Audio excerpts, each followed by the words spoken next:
Avui a classes de català del professor Bausà, cultura popular. I que no és guapo, això. Benvolguts alumnes. Ha començat l'any en què seré president y con lo cual hoy haremos clases de cultura popular. Claro, si somos del PP hablaremos de cultura popular, no vamos a hablar de cultura socialista.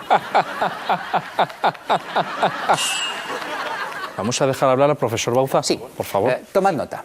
Historia de la lengua balear, y con lo cual, historia de la lengua balear. Jaime I vino a Mallorca. Bueno, quiero decir que primero vino y después se fue.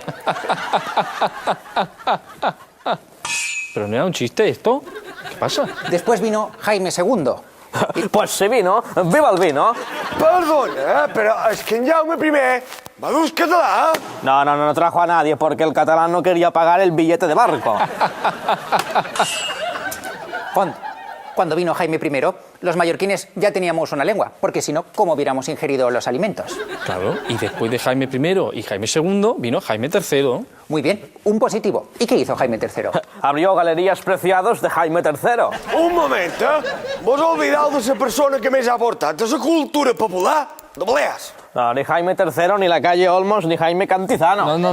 Nuestro verdadero referente histórico es Jaime Matas. ¿Qué pasa? Es un chiste, ¿no os ha gustado? Sí, pues nada. Pues... ¿Has dicho Jaime Matas? Un 0 por decir palabrotas. No és per res, Però no sé si vos heu fixat que no hi ha cap rei que nongui José Ramón ni José María, Tots són Jaume.